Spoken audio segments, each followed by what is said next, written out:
Example 13.13. Find the median of the following data. The marks obtained, the x to be given, the number of students f to be given. இப்போது இதுமாரி ஒரு காலம் கொடுத்துருந்தாங்கனாலே நம்ம என்ன ஞாபகத்தை வைக்கணும்? ஹொரிசாண்டலாக கொடுத்துருக்கிறத நம்ம எப்படி எழுதணும்? வெர்டிக்கலாக இதுமாரி ஒரு காலம் போட்டு எழுத ஆரம்பிக்கணும். Let us arrange the data in ascending order x and make a cumulative frequency table. இப்போ கொடுத்துருக்கிறது எப்படி என்ன செய்யணும்? ஃபஸ்ட்டு அசெண்டிங் ஆர்டர் எதை? இந்த எக்ஸ் ஆக்சிஸை. இப்போது ஸ்மாலஸ்ட் வேல்யூ எதுன்னு பார்க்குறோம். கீழே பாருங்கள், ஸ்மாலஸ்ட்டு வேல்யூ எது வருது? நம்மளுக்கு 19 தான் வருது இல்லைங்களா? இங்கே 19 தானே வருது. அப்போ 19 வந்து ஃபஸ்ட்டு வேல்யூவை எடுத்துடணும். அதுக்கப்புறம் செகண்ட் வேல்யூ எது வருது? 20 வருது. அதுக்கப்புறம் 28 வருது. அதுக்கப்புறம் 29 வருது. அதுக்கப்புறம் 35 வருது. அதுக்கப்புறம் நம்மளுக்கு என்ன வருது? 51 வருது இல்லைங்களா? இந்த 42, 51.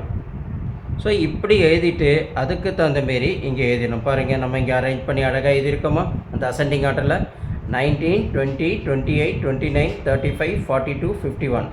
அதுக்கு ரிலேட்டடாக உள்ளது எதெல்லாம் அந்த நம்பர் ஆஃப் ஸ்டூடெண்ட்ஸ் இருக்குதுன்னு பார்க்கணும். இப்போ 51க்குன்னா 3 இருக்குது, 35க்குன்னா 2 இருக்குது, அதுமாரி 35க்கு 2, அதெல்லாம் அங்கே நம்ம அதுக்கு தகுந்த மாரி நம்ம அட்ஜஸ்டபிளாக நம்ம இங்கே எழுதிடுறோம். ஃபஸ்ட்டு புரியுது இல்லைங்களா? இதை எப்படி எழுதுகிறோம் அப்படின்றத இங்கே பார்த்துக்கோங்க. த மார்க்ஸ் அப்டைன்ட் எக்ஸ் எழுதியாச்சு. The number of students F, அதுவும் நம்ம அங்கே டேபிளுக்கு அதுக்கு தகுந்த மாரி இதுக்கு ரிலேட்டடாக உள்ளதெல்லாம் இங்கே எடுத்து எழுதியாச்சு. இப்போ கியூமுலேட்டிவ் ஃப்ரீக்வன்சி புரியுது இல்லைங்களா? Cumulative frequency C into F. இது வந்து சி எது? இப்போ கொடுத்துருக்கிறதுல 9 ஒண்டி தான் இருக்குது, அதனால் 9 மட்டும் ஃபஸ்ட்டு எடுத்து எழுதிடணும். இப்போ நான் 9 + 3 எவ்வளவு? 12.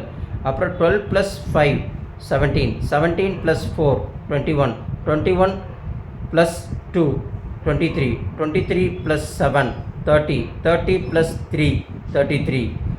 அப்போ நம்மளுக்கு 33ன்னு வரும்போது that is to be the final total. அதுதான் என்னது? டோட்டல் நம்பர் ஆஃப் ஸ்டூடெண்ட்ஸ் அப்படின்ற மாரி நம்மளுக்கு இங்கே அசைன் பண்ணுது. அப்போது அந்த அதுதான் நம்மளுக்கு என்னது? n = 33. அப்போ n 33ன்னு சொல்லும்போது என்னது? Whether it is odd or ஈடா பார்க்கணும் இல்லைங்களா? ஈவனான்னு பார்க்கணும். அப்போ it is an odd number 33 வருது. இது என்ன மெத்தட்? நம்மளுக்கு மீடியன் ஃபார் டிஸ்க்ரீட் சீரியஸில் வரதுனால therefore the median value of n + 2 observation. புரியுது இல்லைங்களா? அப்போ இதை தான் நம்ம எடுத்து நம்ம இங்கே பார்க்கணும். இது வந்து ஆட் நம்பராக இருக்கிறதுனால இதை எடுத்து நம்ம போட்டுட்டோம்.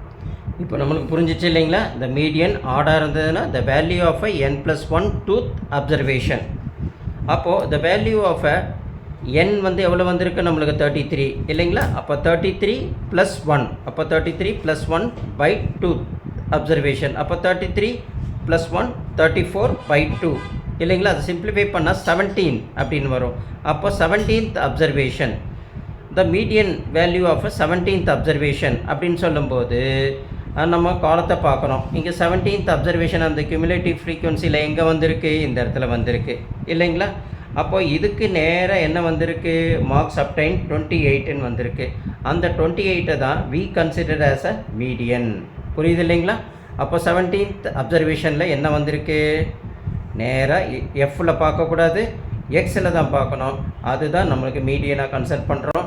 அதுதான் 17th observation is CF, cumulative frequency is 28. புரியுது இல்லைங்களா? hence the median is 28. புரிஞ்சுதுங்களா? புரியலன்னா ஒரு தடவைக்கு 2 தடவை வீடியோ போட்டு பாருங்கள். புரிஞ்சு நல்லா ப்ராக்டிஸ் பண்ணி பாருங்கள். உங்களுக்கு இந்த சம்மெல்லாம் ஈஸியாக புரியும்.